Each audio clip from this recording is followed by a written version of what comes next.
Salut tout le monde et bienvenue sur notre émission.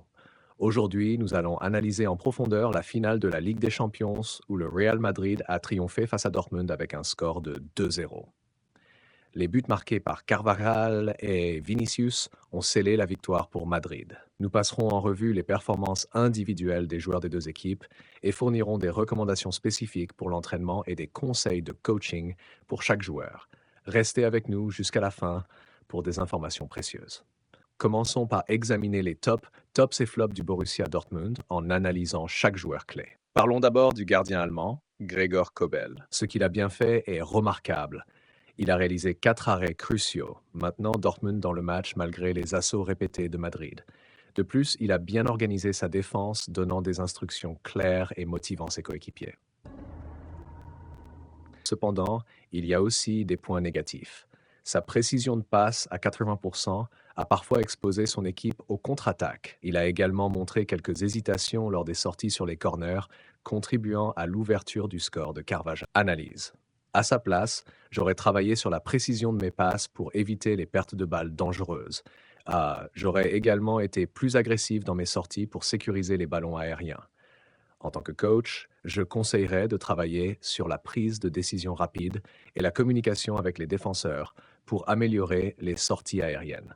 Des exercices de distribution sous pression pourraient également aider à améliorer la précision de ces dégagements. Ensuite, parlons de Nico Schlotterbeck. Il a réalisé plusieurs interceptions importantes, cassant les attaques madrilènes. Son engagement physique et son intensité dans les duels ont été remarquables. Cependant, il a reçu un carton jaune pour une faute sur Rodrigo, ce qui a limité son agressivité par la suite. Il a aussi manqué de concentration sur les phases arrêtées, notamment lors du but de Carvajal. À sa place, j'aurais essayé d'anticiper les mouvements adverses pour éviter les fautes inutiles. J'aurais travaillé sur la concentration et la communication avec mes coéquipiers lors des phases arrêtées. En tant que coach, je conseillerais de conserver une agressivité contrôlée pour éviter les cartons jaunes. Des sessions spécifiques sur le marquage individuel lors des coups de pied arrêtés seraient également bénéfiques. Passons maintenant à Jadon Sancho. Il a été créatif dans ses mouvements, créant plusieurs opportunités offensives avec 37 touches et plusieurs dribbles réussis. Il a constamment cherché à déstabiliser la défense madrilène avec sa vitesse et ses dribbles. Cependant, sa précision de passe, à 83,9%, laissait parfois échapper des passes clés. Il n'a pas réussi à concrétiser les occasions qu'il s'est créées, manquant de finition. Analyse à sa place, j'aurais travaillé sur la précision de mes passes dans les zones cruciales et pris le temps de me concentrer sur la finition lors des opportunités en face du but. En tant que coach, je conseillerais d'encourager à prendre des décisions plus rapides et précises en zone offensive. Des exercices de finition sous pression aideraient à améliorer son efficacité devant le but. Parlons d'Emre Can. Il a été solide en tant que milieu défensif avec plusieurs récupérations et une précision de passe de 93,9%. Il a montré un bon leadership sur le terrain, motivant et organisant ses coéquipiers. Cependant, il a manqué de projection vers l'avant, se contentant souvent de passes latérales ou en retrait, qui ont parfois de tactiques qui ont coupé le rythme de l'équipe. À sa place, j'aurais essayé de m'impliquer davantage dans les actions offensives pour créer plus de danger. J'aurais évité les fautes inutiles qui coupent le rythme de l'équipe. En tant que coach, je conseillerais de travailler sur la prise de risque calculée pour apporter plus offensivement. Des sessions sur les transitions rapides de la défense à l'attaque seraient utiles. Maintenant, passons aux joueurs du Real Madrid et analysons leurs performances. Thibaut Courtois. Thibaut Courtois a réalisé des arrêts décisifs, gardant son but inviolé avec un taux de 100% sur les tirs cadrés. Il a bien dirigé sa défense, apportant calme et assurance à ses coéquipiers montateurs. Cependant, sa précision de passe, de 82,6%, pourrait être améliorée pour éviter les contre-attaques adverses. Il a montré quelques hésitations sur les sorties aériennes. À sa place, j'aurais travaillé sur la précision de mes dégagements pour maintenir la possession. J'aurais été plus décisif dans mes sorties pour sécuriser les ballons aériens.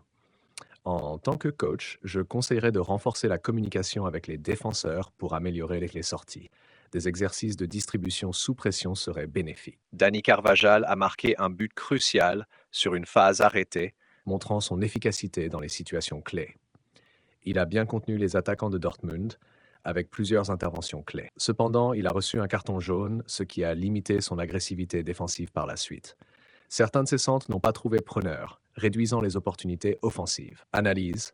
À sa place, j'aurais travaillé sur la précision de mes centres pour créer plus d'occasions. J'aurais évité les fautes inutiles pour ne pas limiter mon jeu défensif. En tant que coach, je conseillerais d'encourager à prendre des décisions plus calculées pour éviter les fautes. Des sessions de centre sous pression aideraient à améliorer la précision. Jude Bellingham a été une menace constante, créant plusieurs opportunités avec ses passes précises, 83,3% de précision. Il a délivré une passe décisive à Vinicius pour le deuxième but montrant sa vision du jeu. Cependant, il n'a pas réussi à cadrer ses tirs, manquant d'efficacité devant le but. Parfois, il était vulnérable dans ses replis défensifs, laissant des espaces derrière lui. À sa place, j'aurais travaillé sur ma finition pour capitaliser sur les occasions créées. J'aurais veillé à mieux couvrir défensivement pour éviter les contre-attaques. En tant que coach, je conseillerais de renforcer les aspects défensifs de son jeu pour équilibrer ses performances.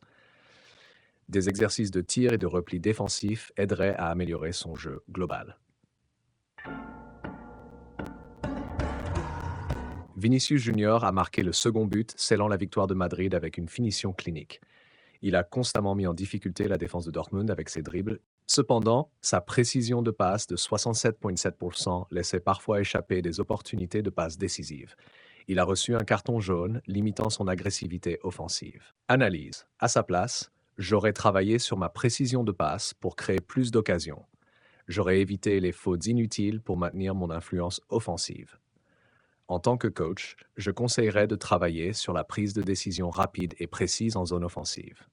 Des sessions de passe sous pression aideraient à améliorer la précision.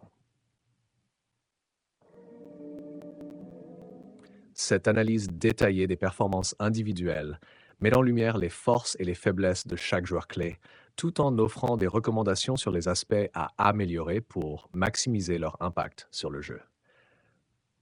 Restez connectés pour plus d'analyses et de conseils d'experts dans nos prochaines émissions. Si vous avez aimé cette analyse, n'oubliez pas de liker, commenter et vous abonner pour ne rien manquer. Conclusion, merci d'avoir écouté et à la prochaine.